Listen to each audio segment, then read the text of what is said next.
መንግስት ኢትዮጵያን ስምዕ ሰላም ፕሪቶሪያ ብምጥሓስ ሕጊ ንምኽባር ብዝብል ምስምስ ንትግራይ ናብ ካልእ ኩናት ንምእታው ዝገብሮ ዘሎ ጻዕሪ ብቕጽበት ደው ክብል ከም ዘለዎ ናይ ኢትዮጵያ ህዝባዊ አብዮታዊ ፓርቲ ጸዊዑ ፖሊስ ፌደራል ኢትዮጵያ ንሞት ልዕሊ 60 ስደተኛታትን ንጾታዊ ዓመፅ ብዙሓት ደቂ ኣንስትዮን ዝተሓተቱ ከምኡውን ካብ ግዳያት ልዕሊ 1 ቢልዮን ብር ዘይሕጋዊ ገንዘብ ዝኣከቡ 17 ሓደገኛታት ናይ ሰብ ነጋዶ ዝበሎም ኣብ ቁፅር ከም ዘውዓለ ኣፍሊጡ መንግስቲ ሶማል ብዝገበሮ ናይ ኣየር መጥቃዕቲ ሓደ ካብ መስረትን ኣባላት ሽዑራ ካውንስልን አልሸባብ ከም ዝተቐተለ ቃሊሑ ኣብ የመን ዝመደብሮም ብኢራን ዝድገፉ ዕጡቃት ሑቲ ኣብ ልዕሊ ስዑድ ዓረብ ብቕጽበት ዝትግበር ናይ ባሕሪ እገዳ ከም ዘመሩ ወግዓው ገይሮም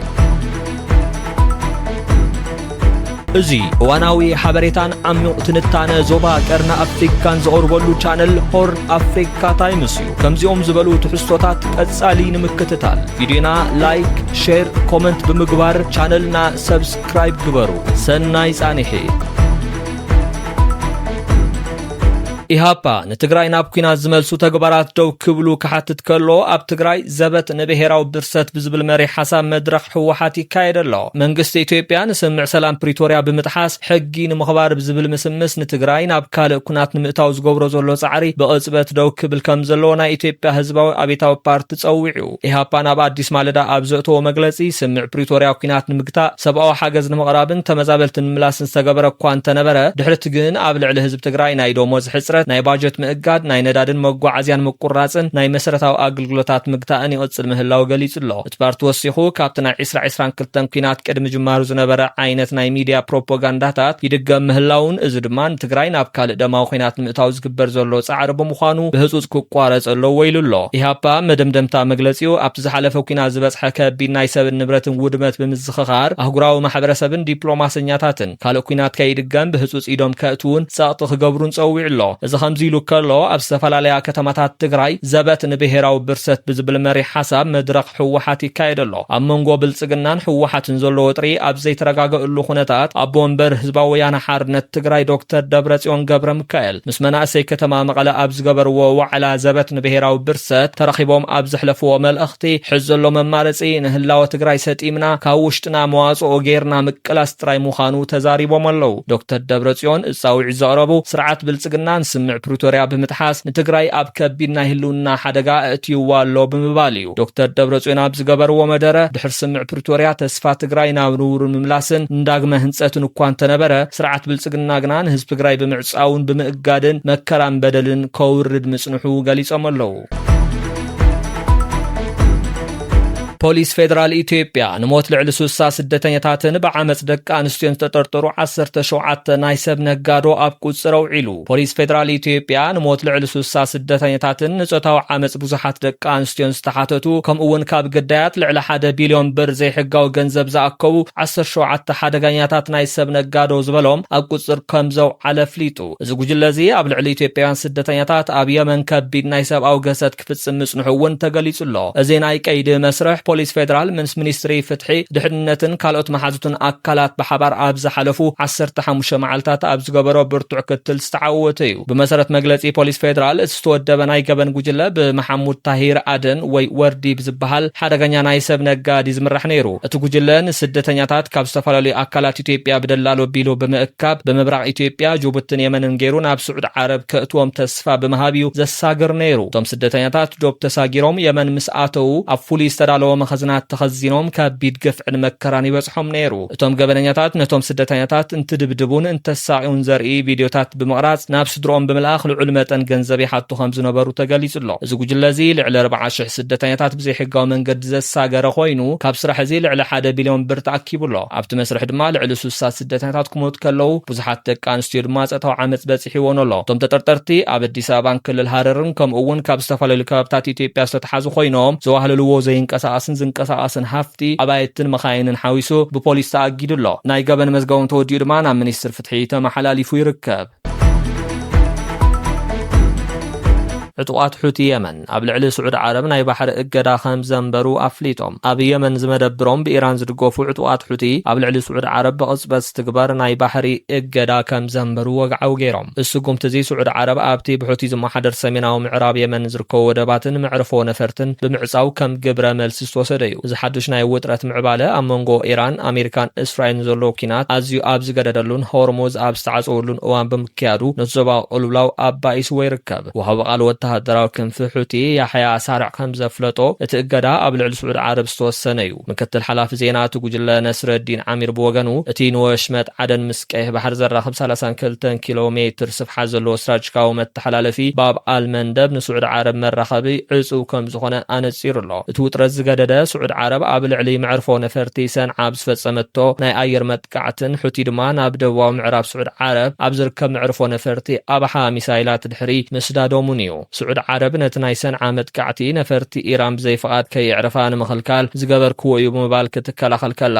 ሑቲ ድማ ን12 ዓመታት ዝተገበረላን ዕፅዋ ግብረ መልሲ እዩ ይብሉ ሚኒስትሪ ወፃኢ ጉዳያት ስዑድ ዓረብ ነቲ ናይ ሑቲ ኣዋጅ ብጽኑዕ ብምኹናን ብመሰረት ኣህጉራዊ ሕግታት ንንግዳውን ናይ ነዳዲ መራኸባ ንምሕላው ኩሉ ኣድላይ ስጉምታት ክትወስድ ምዃና ኣፍሊጣ ኣላ ብሰንኪ ኣብ መተሓላለፊ ሆርሙዝ ዘሎ ኩናት ስዑድ ዓረብ ካብ 70 ሚእታዊ ንላዕሊ ሰደድ ነዳዲኣ መዓልታዊ ኣስታት 4 ሚልዮን በርሚል ማለት እዩ ናብ ቀይሕ ባሕሪ ኣብ ዝርከብ ወደብ ያንቡዓ ኣዛዊራቶ ትርከብ ተንተንቲ ጸጥታ ከም ዝሕብርዎ እዚ ናይ ሑቲ ኣዋጅ ጥራይ እውን እንተኾነ ኣብ መጓዓዝያ ባሕሪ ዓብይ ዘይርግኣት ክፈጥርን ናይ ነዳዲ ዋጋ ክውስኽን ይኽእል እዩ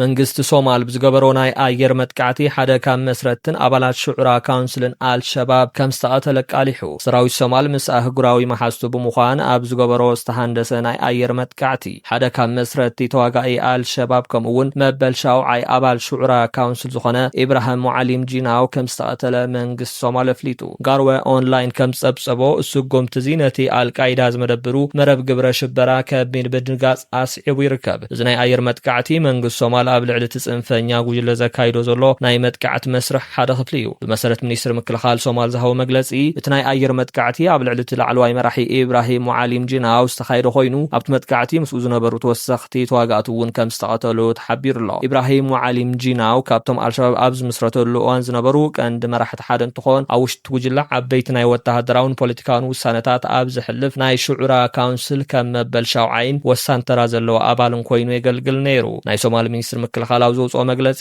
መቕታል ዝላዕለዋይ መራሒ ነቲ ጉጅለ ዓብይ ናይ ኣመራርሓ ሓጓስ ዝፈጠረሉን ኣብ ውሽጢ እቲ ውድብ ዘሎ ናይ ትእዛዝ ሰንሰለት ዝበትኽን ብምባል ገሊጽዎ ኣሎ ፕሬዚደንት ሶማል ሓሰን ሼክ መሐሙድ ነቲ ግብረ ሽበራዊ ጉጅለ ሙሉእ ብምሉእ ንምድምሳስ ዝሃብዎ መምርሒ መሰረት ብምግባር ሰራዊት ሶማል ካብ ኣህጉራዊ መሓዝቱ ብፍላይ ካብ ኣሜሪካ ኣፍሪኮም ዝረኽቦ ናይ ኣየርን ሓበሬታን ደገፍ ምጥቃም ኣብ ዝተፈላለዩ ዞባታት ሶማል ዘካይዶ ወፍሪ ኣጠናኺሩ ከም ዝቕጽለሉ ኣረጋጊጹ ኣሎ ዋሽንግተን ካልኣይ ዙር እገዳታት ኣብ ሱዳን ኣተግቢራ ኣሜሪካ ካብ 20 ሐምለ 2026 ጀሚራ ኣብ ሱዳን ካልኣይ ዙር እገዳታት ብወግዒ ኣተግቢራ እዚ እገዳ ድማ ኣብ ገንዘባዊ ደገፍ ምልኣኽ ቴክኖሎጂን ኣየር መጓዓዝያን ዝተኣሳሰሩ ገደባትን ዘተኮረ እዩ ዋሽንግተን ሰራዊት ሱዳን ኣብ ውግእ ኬሚካላዊ ኣጽዋር ተጠቒሙ ብዝብል ክሲ ስጉምቲ ወሲዳ ሚኒስትሪ ወፃኢ ጉዳያት ሱዳን ግን እቲ እገዳታት ብሓደ ወገን ዝተወሰደን ሕጋዊ መሰረት ዘይብሉን ስጉምቲ ምዃኑ ገሊጹ እቲ ክሱ እውን መርትዖ ዘይብሉ ኢሉ ነጺግዎ ኣሎ መሰረቲ ሓድሽ እገዳ ኣሜሪካ ኣብ ዓለም ለኻዊ ባንክታት ልምዓት ንሱዳን ዝወሃብ ለቓሕን ገንዘባዊ ወይ ቴክኒካዊ ደገፍን ክትቃወም እያ ካብ ሰብኣዊ ረድኤት ወፃኢ ኣብ ዝኾነ ዓይነት ደገፍ ገደብ ክግበር እዩ ብተወሳኺ ኣብ መብዛሕትኡ ናይ ኣሜሪካ ንብረትን ቴክኖሎጂን ናብ ሱዳን ምልኣኽ ተኸልኪሉ ኣሎ ብመንግስቲ ሱዳን ዝውነና ወይ ዝቆጻጸራ ኣየር መንገድታት ድማ ናብን ካብን ኣሜሪካ በረራ ክገብሩ ኣይፍቀደሎምን እዚ ሓድሽ እገዳ ኣሜሪካ ኣብ ሰነ 2025 ዝኣወጀቶ ቀዳማይ ዙር እገዳታት ዝቐጸለ እዩ ሚኒስትሪ ወፃኢ ጉዳያት ሱዳን ብወገኑ ሱዳን ንስምዕ ምክልኻል ኬሚካላዊ ኣጽዋር ሙሉእ ብምሉእ እትግዛእ ሃገር ምዃና ገሊጹ ብተወሳኺ ድማ ኣሜሪካ ቅድሚ እገዳ ምውሳና ዝኣክል እሙን መርትዖ ኣይቐረበትን ክብል ከሲሱ ኣብ መጀመርታ ሓምለ መንግስቲ ሱዳን ዝቖመቶ ሃገራዊ ኮሚቴ ኣብ ስብሰባ ናይ ውድብ ምክልኻል ኬሚካላዊ ኣጽዋር ኣብ ዘሄግ ሪፖርት ኣቕሪቡ እዩ እቲ ሪፖርት ኬሚካላዊ ኣጽዋር ተጠቒሙ ዝብል መርትዖ ከም ዘይተረኸበ ገሊጹ ኣሜሪካ ግን ቴክኒካዊ ጉጅለታት ውድብ ምክልኻል ኬሚካላዊ ኣጽዋር ናብ ሱዳን ከኣትውን ናጻ ምርመራ ክገብሩን ፍቓድ ክወሃቦም ፀዊዓ ምንባራ ይዝከር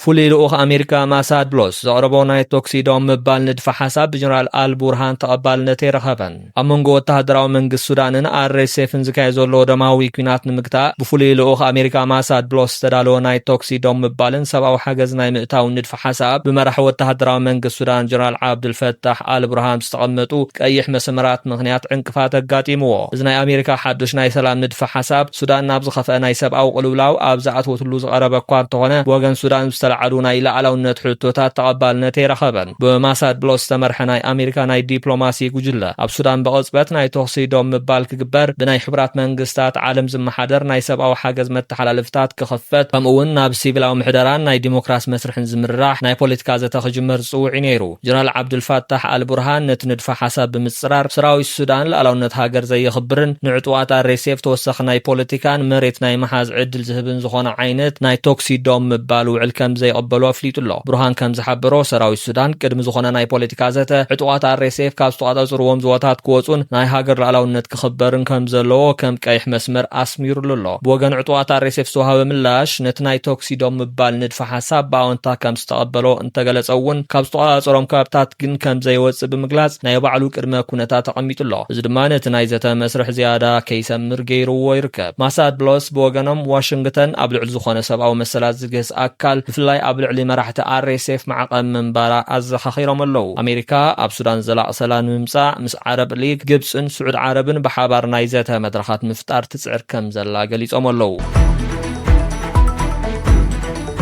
أب كايرو استجبر ناي سلسة هاجراتن أمريكا ناي دبلوماسي مخكر نقرن أفريقيا قيح بحر نزلو سراج كاو أقداس النت أقوليه أمونغو جبسي صومال إيرتران لعلواي لوخ أمريكان أب كايرو استخايدة تخططالي ناي دبلوماسي مخكر أبزوبا قرن أفريقيا قيح بحر نزلو ناي تسأت حدقاتات بحبار ممراح زعلم مخان تقليسو أزي بمارحنة ماساد بلوس كايزلو مخكر إثيوبيا ناب بحر نمسح زلو أدليت ناي قيح بحر ناي مرخ مسمر تساقطن ناي بوليتيكا سلالفا من لواتن سيعبو زمصيو ازي اب كايرو استغبر ناي زته مسرح نتي امنغو هاجرات زلو ناي زباو صتان بوليتيكاو وددرن بحبار ممراح استغبر ناي دبلومات سغمتيو ግብፂ ቀደም ብዛዕባ ናይ አብይ ሕዳሰ ግድብ ጥራይ አተኩራ ሰርሕ እንተነበረት ሕጅግና ቀይሕ ባሕርን ቀርና አፍሪካን ናይ ሃገራው ጸጥታ አካል ጌራ ትሪኦላ ናይ ኢትዮጵያን ኣብ ባሕር ናይ ምብጻሕ ድሌት ናይ ስዊስ ካናልን ናይ ንግድ መሳምራትን ዝጸልቡ ምዃኑ ካይሮ ምስ ዞባውያን ሓይልታት ዘለዋ ርክብ ኣጠናኺራቶ ትርከብ ሶማል ምስ ኢትዮጵያ ዘለዋ ናይ ላዕላውነትን ባሕር ምርካብን ዘይምርካብ ምስ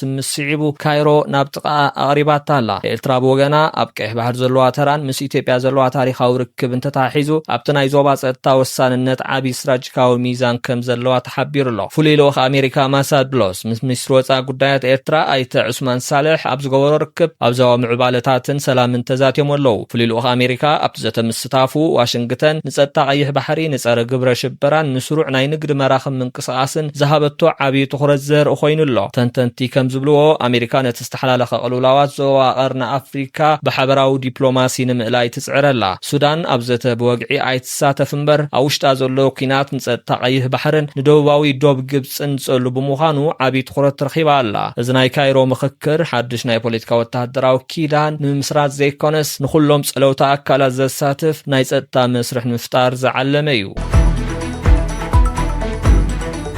كبرات تخاتاتلتي مدبنا سلس تخاتاتلكم وكاب دردين مسكن رئيتوكم أبتحت بمزحافك كافلنا فيديونا لايك شير بمقبار چانلنا سبسكرايب كبارو